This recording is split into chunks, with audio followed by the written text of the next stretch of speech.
So a few months ago, I received a Snapmaker 2.0 A350, which is a 3-in-1 machine. It's a modular machine that can act as a 3D printer, a laser cutter or engraver, as well as a CNC carving and milling machine.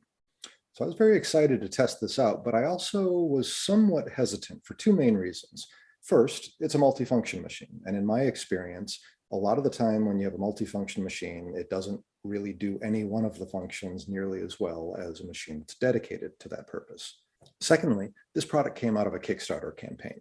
Now, that was the original Snapmaker, and this is the second generation of this product, but still, knowing that it originally came through that Kickstarter process, I just wasn't quite sure what to expect in terms of production quality, software integration, etc. Got to tell you, when I received this machine, right from the minute I opened the box, I was surprised and impressed. And I continued to be surprised and impressed throughout the process of testing each of these three different modules. Now, that's not to say that this machine isn't without its downsides. Certainly, there are shortcomings when you have a multifunction machine like this. But overall, I was pleasantly surprised, and I'll tell you more about why in this video, so stay tuned.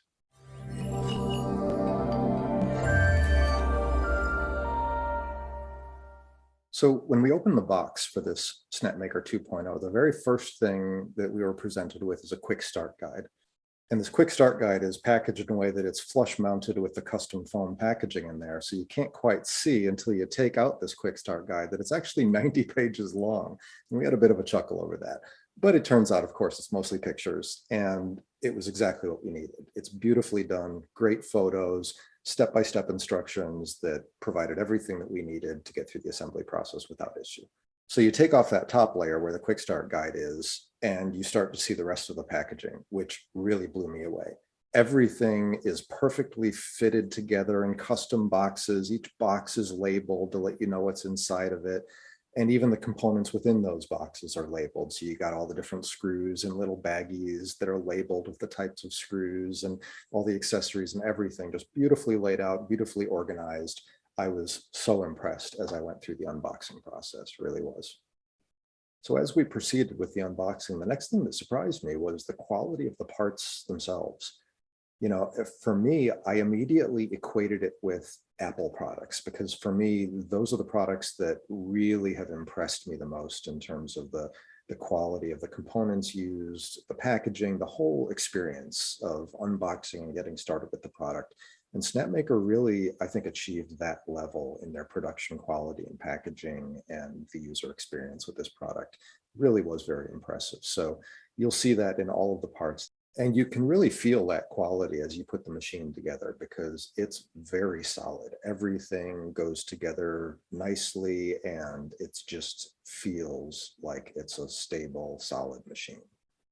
The assembly process took me about an hour to an hour and a half for the machine itself, but I was certainly taking my time, you know, taking notes and photos as I went. And the enclosure took probably another, maybe an hour or so to put together. So the assembly process is not difficult. Again, the instructions are really excellent, both for the machine itself as well as the enclosures. So we didn't have any problem with the assembly process. So one of the cool things about the Snapmaker 2.0 is it's not just a modular machine, it's more of a modular platform. You can purchase optional accessories and add-ons and components. For example, you can get different sizes of the linear rail modules, and you can actually assemble the machine in different ways to give you different types of work areas and format layouts, as you can see in this image, especially in the upper left and upper right corners. So it's a very flexible and powerful platform. There are also a variety of add-ons that will provide additional types of functionality. I'm not going to spend time going through all of these here, but I do want to touch on just a few of them, starting with the air purifier and the enclosures.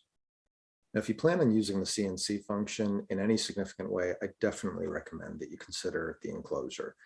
And I was actually surprised to find that this is not just a dumb enclosure that provides a physical barrier. It actually is connected to the machine, and the software is integrated with it. So from the touch panel, you can turn on the integrated LED lights that are inside the enclosure, and it provides great even illumination inside, so you can see what you're working on.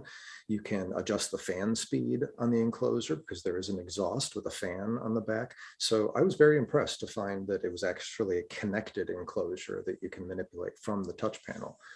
The enclosure really helps to keep that sawdust contained. So if you're working with the CNC mode in any significant way, it really is a must. Your whole room is going to get filled with sawdust otherwise. So if you're working with CNC and doing things like wood carving and milling, like I've been doing, you're definitely going to want that enclosure. You'll be happy that you have it. The air purifier is a recent addition. This is really nice to have for the laser cutting function. If you're going to be doing a lot of laser cutting and engraving, you definitely want to make sure that you have good exhaust. Now, the enclosure does have an exhaust port with the fan that I mentioned, and it has an exhaust tube that you can connect to an existing ventilation system, or you could run it out of a window, maybe using a booster fan if needed. But if you don't have that ability to boost it to feed that outside, then you can use the optional air purifier, which is a self-contained unit with multiple layers of filtration, and it provides a very high level of safety to work with this kind of a machine within an enclosed environment. So if you need to use the Snapmaker within a classroom or within an office environment or something like that, you can just put this air purifier next to it and connect them up, and you're good to go. The other thing worth touching on is the Rotary Add-On. That is available now. Very recently, they launched that, and I've been testing it and have been very impressed so far. It's a lot of fun. Their latest version of their software, which I'll take a look at a little later in this video with you, is fully ready to support the Rotary Add-On and makes it very easy to get your jobs going with that. The Rotary Add-On is compatible with both the laser module as well as the CNC module. With the laser module, for example, you could do engraving on a cylindrical object, that sort of thing. I have not had a chance to test this in the laser mode, but I have tested it in the CNC mode, and it worked quite well. The latest version of the Snapmaker Luban software makes it very easy to use the Rotary Add-On, and it's pretty much drag and drop to arrange your model to where it will fit over the object that you're carving. It's very easy to get set up and running and work very smoothly. I have only done a couple of tests so far, but I look forward to doing more with it. So it adds a whole new dimension to your making. Essentially, it's taking it from a 3-axis CNC machine to a 4-axis CNC machine, with that axis of rotation being the 4th axis now. So it opens up some interesting possibilities when it gets into the types of carving and sculpting that you can do. Once we had the machine together, the first test that we did was the 3D printing function. That's where most of my background is. I have a lot of experience with different 3D printers, so I had a good basis for comparison. Made sense to start there. Now, as I mentioned earlier, when you're dealing with a 3-in-1 machine, the expectation is that it's not going to do as well in any of these functions as a machine dedicated to that purpose. And that certainly was the case here. Using the 3D printer as the example, there are certainly faster 3D printers on the market. There are printers with higher end features such as dual extrusion and other more advanced capabilities. But for a basic 3D printer, this performed well. The Snapmaker 2.0 does have a nice build volume, especially with the model A350 that we were testing. You've got the heated beds. You can work with a range of different materials. The performance of the printer was very reliable. The quality of the prints was very good. In fact, surprisingly good. Some of the calibration prints that I did came out better on the Snapmaker than some much more expensive printers that we've tested. The only noticeable downside was the speed. It took about 3.5 days to print a large bust of Darth Vader that we did for a longer stress test.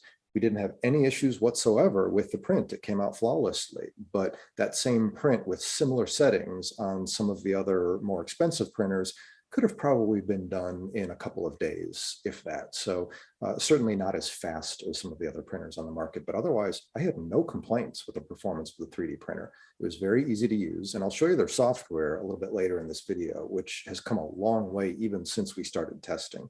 So it gives you everything that you need to do basic 3D printing, just as you'd expect. All the settings customizable, and all of the test prints that we did completed successfully without issue. So in that regard, it was very impressive. Next, we moved on to testing the laser cutting and etching function. Similar experience here. It was very reliable, very easy to use. The software is very powerful and makes it easy to get started. The only downside, once again, is comparatively speaking, it's not as powerful a laser as others that we offer and that you can find elsewhere. This is a 1.6 watt laser, whereas a lot of the ones that we offer here are 30, 40, 50 watts even. And so The thickness of materials that you can cut through and the number of passes that it'll take to cut through materials is going to vary compared to higher end laser cutters. But aside from that, I found it very capable, and you can do quite a large range of projects with this laser cutter and engraver. When you're working with the laser cutter function, you can work in one of two modes. You can either use the work origin point mode, where you specify the starting point for the job, and then your graphics are positioned in relation to that starting point, or you can use camera capture mode. Now, if you haven't used a laser cutter with the camera capture feature before, you're in for a treat. It really is a nice way to work with your laser cutter. It makes it very easy to get your jobs going. What you can do is you can lay out your media on the platform. So say you have an unusual shaped piece of wood that you want to etch something on, and you want to position your graphics so that they appear in a certain position on this piece of wood. Well, you can lay that wood on the platform, and then using the camera capture feature, there's a camera built into the laser head, and you can trigger this through their software. And we'll take images from straight above, and it'll go through and take images of the whole work area and then stitch those images together and give you a single view of that entire work area with whatever you have sitting on there. And then you can visually lay your artwork on top of that and just drag it around and rotate it and position it so that it fits right where you want it on that medium that you put there. And it's very accurate, so that wherever you place your graphics in relation to that media, it's exactly where that etching or engraving or cutting is going to happen within a very small distance. I don't know exactly what it is, but I would say a fraction of a millimeter. It's very accurate. So it makes it very easy to get started with laser cutting and engraving. So last, I moved on to the CNC function. I saved this for last for a couple of reasons. First of all, my background is in 3D printing and laser cutting, and I've had experience at a lot of machines in those categories, but I don't have much experience with CNC. This is all new territory for me. I'm learning as I go. So this was really a great machine for me to get started with. Just like the 3D printer and laser cutter functions, I have no doubt that there are far more powerful machines, and if I was to invest in a dedicated CNC machine, it would have much more advanced capabilities. But in order to learn the basic principles, the workflows involved with CNC, I have found this a tremendous tool, and I think it's able to open up a wide variety of project possibilities with the ways that you can use this CNC function. So first, a couple of basics. This CNC machine can operate at spindle speeds of 6,000 to 12,000 RPM. It has a standard ER11 collet that accepts bits up to a 1/4 inch diameter. So that includes a huge variety of bits that you can choose from. And the supported materials include wood, acrylic, PCB, carbon fiber sheet, jade, and a lot more materials are being tested. We've had reports from the user community of all kinds of materials that you can actually get away with cutting and carving and milling with this machine, but I won't mention some of those because they're not officially supported by Snapmaker at this time.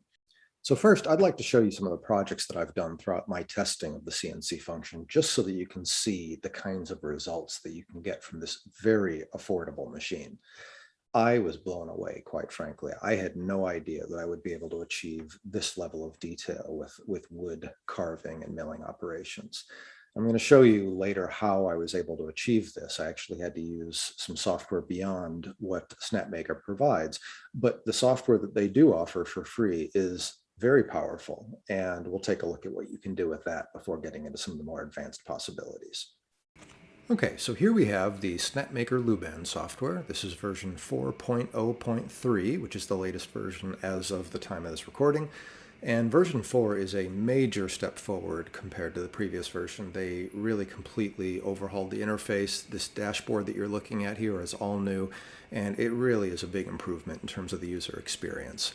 So let's just take a look at each of these different 4 workspaces here. You have the 3D printing, laser, which you can select 3 or 4 axis depending on whether or not you're using the Rotary Add-On. CNC, same thing, 3 or 4 axis, and then workspace, which is where you can actually control your machine, load jobs to it remotely, and things of that nature. So let's take a look at each one. So in the 3D printing component, it's a pretty familiar workflow. If you've used any other slicing program, you're going to start by importing an object or dragging an STL file into the software. Then you're going to use these tools on the left side to position your object and transform it however you want. You can scale it, you can move it around, you can rotate it, whatever you need to do. Then we're going to move on to the settings, and here you can configure everything to your liking. You can do this with a couple of clicks if you want by just choosing the material and the quality parameters, or you can drill down into individual print settings if you want to get into the advanced mode.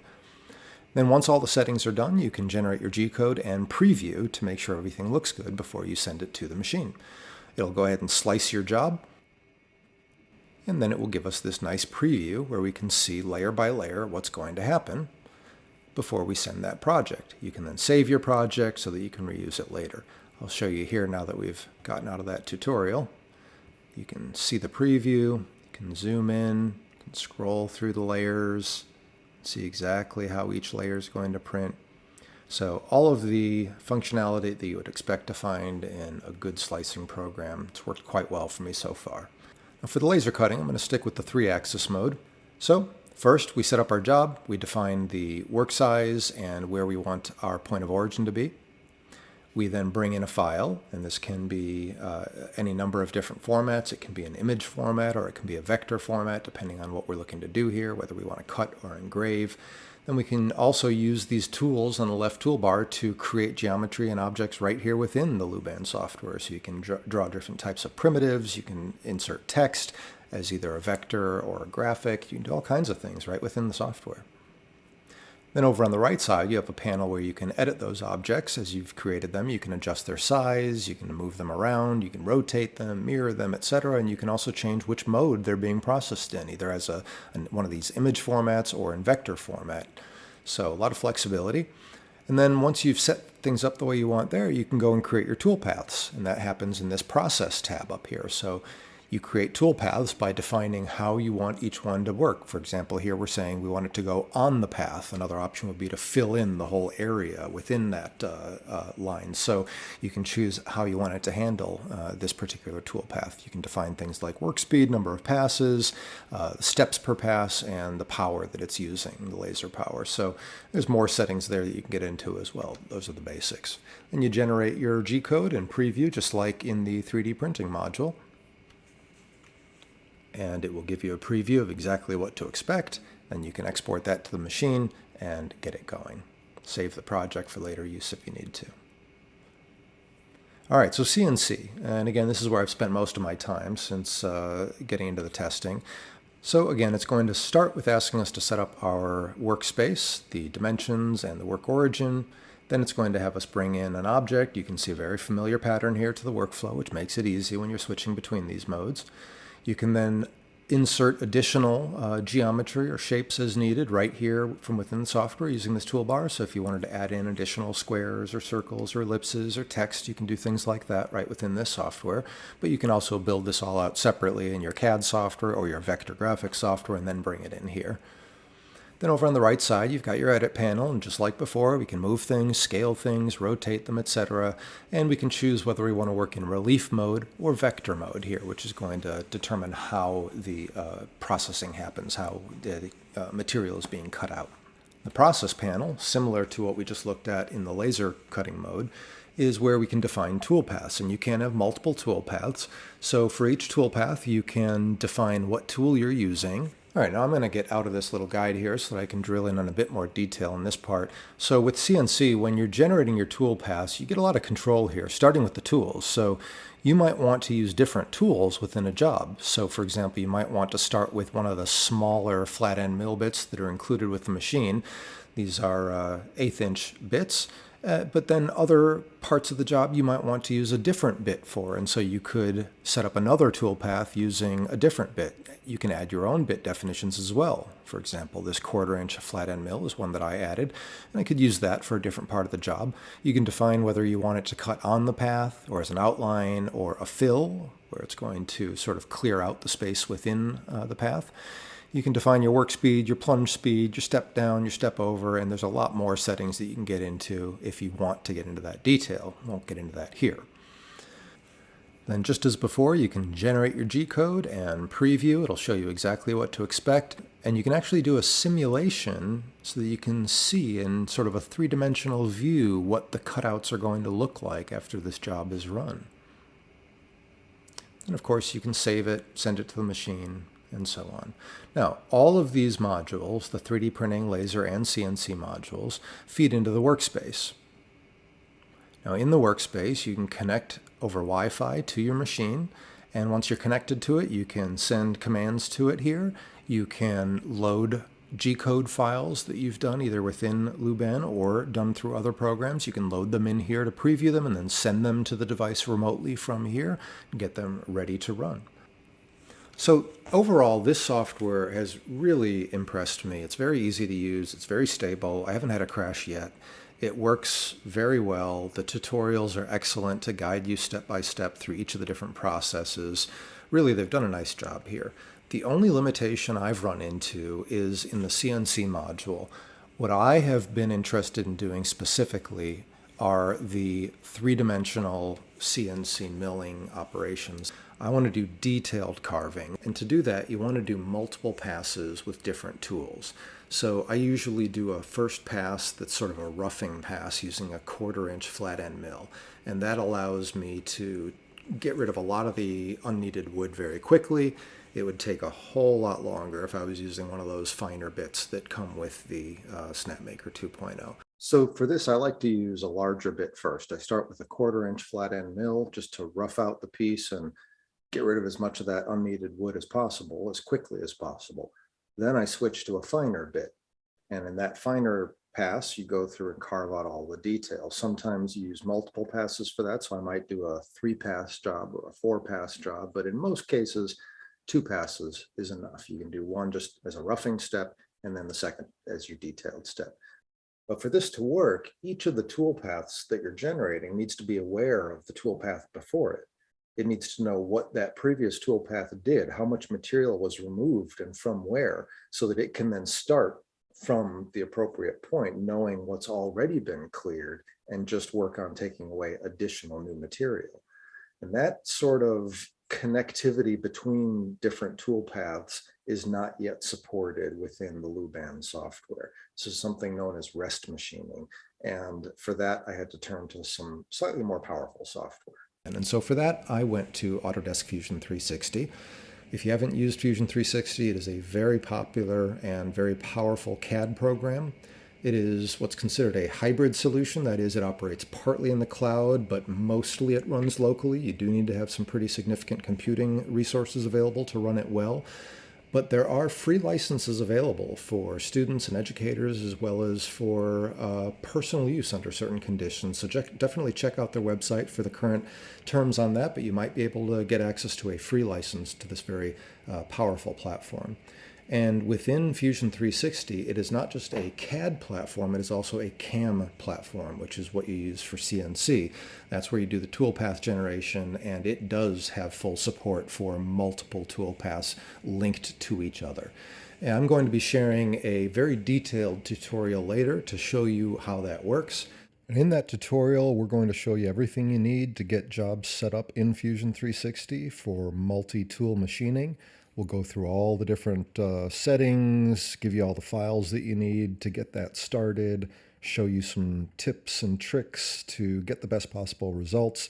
But there's a lot of detail to that, so we're going to save that for the next video.